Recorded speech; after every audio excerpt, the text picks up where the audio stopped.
The story starts with a young boy named Steve. His big dream is to become a miner. Excited by this dream, he grabs a pickaxe and goes to a mining area. There, he meets an old man with a bad attitude who scares him away. Many years go by, and Steve starts to get older. His hair even turns a bit gray. Now he has a new goal, to sell his idea for a resort. But when he shows his plan to some investors, they laugh at him. Feeling lost, Steve thinks to himself, "What am I doing with my life?" That's when he remembers how much he enjoyed mining when he was a kid. Inspired by this memory, he picks up his pickaxe again and returns to the same mining place. He sees the same grumpy old man again, but this time Steve sneaks past him and enters the mining area. He starts digging. While he's digging, he finds a shiny orb inside a crystal blue cube. When he brings the orb and cube together, a strange portal appears. Steve steps into the portal and finds himself in a new world, far beyond anything he's seen before. He says, "Wow, what a beautiful place this is." Then he realizes something amazing. In this world, he can build anything just by imagining it. He starts building things: a wooden house, a steel house, a diamond house, and more. Everything he dreams of, he makes real. Then, out of nowhere, a wild wolf shows up. Steve gets a bit scared, but he sees a bone on the ground. He picks it up and gives it to the wolf. Right away, the wolf becomes friendly. Steve keeps exploring and creating new things for many years. He even makes a place and names it Steve's World. This makes him feel proud and happy. One day, while exploring, he finds another portal. He hopes it will take him back home, but this portal is different. It leads to a dark place called the Netherworld. Steve thinks maybe he can still find his way back through it, so he goes in. Inside, he sees strange creatures called piglins. They look scary, and Steve gets frightened. In this world, there is also a queen named Malucha. She had dreams too, but they were crushed. Since then, she's been angry at the outside world. When she was younger, there used to be a talent show in the Netherworld. She wanted to dance in it, but things didn't go as she hoped. Now she wants to stop anyone from creating anything, because it reminds her of her lost dream. All the piglins in the Nether laughed at Malucha. They told her that creative things have no place in their world. This made her very angry. Since then, she decided to destroy the outside world and get rid of anyone who creates new things. Steve soon understands that if Malucha gets the orb and the cube, she will be able to destroy the entire outside world. Malucha demands Steve give them to her. So, what does Steve do? Steve quickly gives the orb to his loyal wolf. He tells the wolf to go back through the portal and hide the orb in his real house in the real world. The wolf does as told. He jumps through the portal and hides the orb safely. Back in the Nether, Malucha captures Steve. And now, a new character enters the story. Some people call him Aquaman, but his real name is Gareth. Others call him Garbage Man because of his job. He collects old stuff, fixes it, and then sells it. He also runs an arcade where he plays games.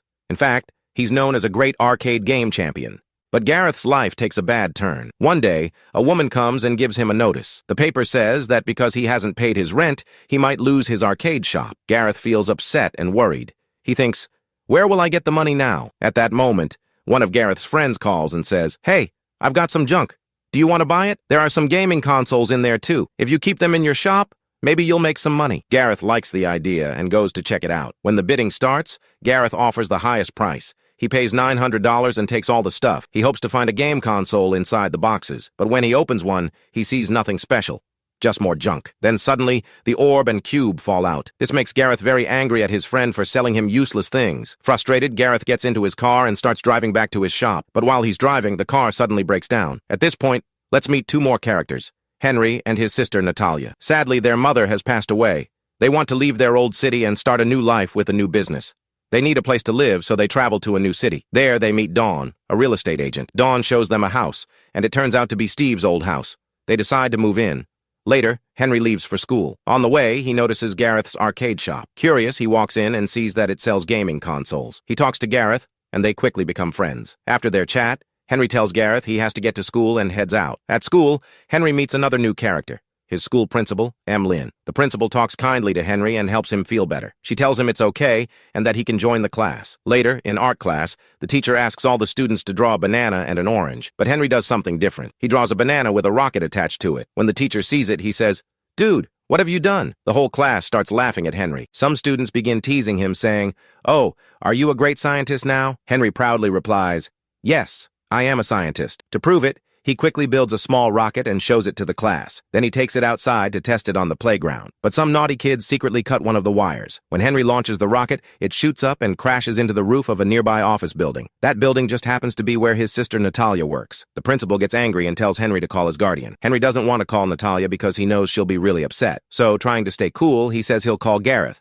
also known as Aquaman. Gareth asks him why he should come. Henry says, "I have $26 with me. If you want it, you have to come and act as my guardian." Gareth replies in a grumpy voice, "Fine, for $26, I'll come. Gareth drives to the school. When he arrives, the principal sees him and says, "You're the garbage man, right?" Gareth nods. Surprisingly, the principal seems impressed and tells them they can leave. Henry and Gareth go to Gareth's arcade shop. Inside, Henry notices the orb and cube placed together. He asks Gareth what they are. Gareth says he's not sure. He just found them in the junk he bought, but there's a small note with them. It says never to connect the orb and the cube because something bad might happen. Before Gareth can finish reading the note, Henry joins the orb and the cube together. Right away, the orb starts to move and pulls them in a certain direction. At the same time, Natalia is getting really worried. Her brother hasn't come home, and he isn't answering his phone. Dawn reminds her, "Didn't you put a tracker in his backpack? Check the GPS." Natalia opens the tracking app and sees that both Henry and Gareth are heading toward the Amanda mining site, the same place where Steve once found the portal. Without wasting time, Natalia and Dawn rush to the mining site. When they arrive, they find the portal open. Henry and Gareth have already gone inside. Natalia and Dawn decide to go into the portal too. As soon as they step through, they find themselves in the same strange and magical world that Steve once discovered. While they're still looking around in surprise, a villager hiding behind some bushes spots them coming out of the portal. Curious, the villager sneaks through the portal behind them and ends up in the real world. But as he appears in the middle of a road, a car suddenly comes by and hits him. The driver quickly gets out of the car, and it's none other than Henry's school principal. Oddly enough, when she sees the villager, she doesn't get scared or angry. Instead, she starts falling in love with him. What a strange twist. Back in the magical world, night falls. With the darkness come scary creatures, zombie apes and skeletons. Some of them shoot arrows, others chase the group, and one even rides on a huge spider made of bones. Everyone panics and starts running in all directions. While running, Gareth falls into a pit. Henry keeps running too, but he crashes into a tree. The orb in his pocket drops out. Suddenly, the tree turns into a block. Henry is shocked. He realizes that maybe, just like Steve, he can create anything he imagines in this world. With that idea, Henry starts building a castle using blocks. Meanwhile, Aquaman climbs out of the pit and sees a creeper right behind him. Surprised, he awkwardly says, "Hi!" and the creeper explodes. Aquaman barely escapes, running as fast as he can. While running, he sees the orb lying on the ground. As he reaches for it, a skeleton fires an arrow. The arrow hits the orb and cracks it. Still, Aquaman grabs the damaged orb and rushes straight into Henry's half-built castle.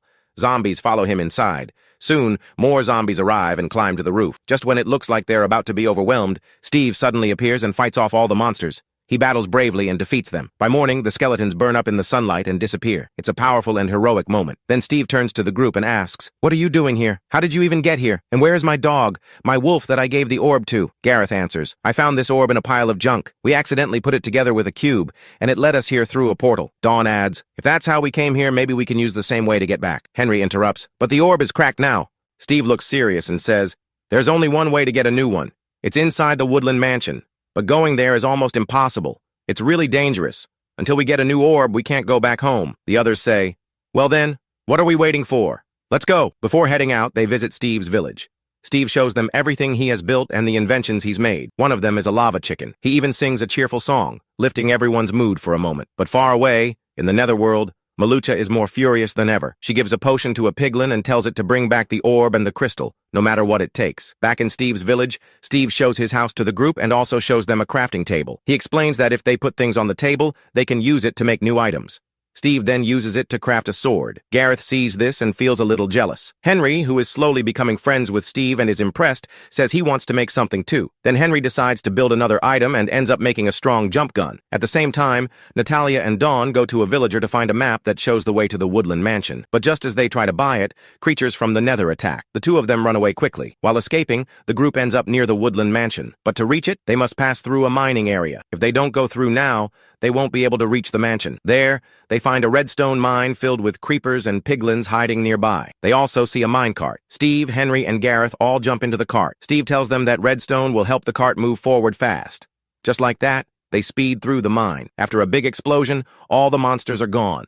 Steve points ahead and says, "Look, that's the Woodland Mansion." Steve explains that they need a plan to go inside. He tells them that on the first floor, there is an indicator. On the second floor, they will face an evoker. And on the third floor is the most dangerous one, the Enderman. He warns them not to look directly at the Enderman because it can mess with their minds and even hurt them badly. After talking about the plan, the three head toward the mansion. Meanwhile, Natalia and Dawn get lost and don't know how to find Steve. Just then, they see Steve's wolf. Dawn remembers Steve talking about the dog. She finds a bone and gives it to the wolf. Right away, the dog becomes friendly and follows them. Natalia tells the dog to lead them to Steve, and it starts walking in that direction. At the same time, Steve, Henry, and Aquaman enter the mansion. As soon as they step inside, Steve and Aquaman begin singing a song, which seems to confuse something inside. Henry quietly goes up to the second floor, but as soon as he arrives, the evoker sees him and starts yelling. Back downstairs, Steve and Gareth also begin shouting while they sing. Somehow, Henry manages to get to the third floor. There, he sees many chests filled with things like swords, armor, diamonds, and other gear. But the thing he needs is sitting under a window. When he opens that chest,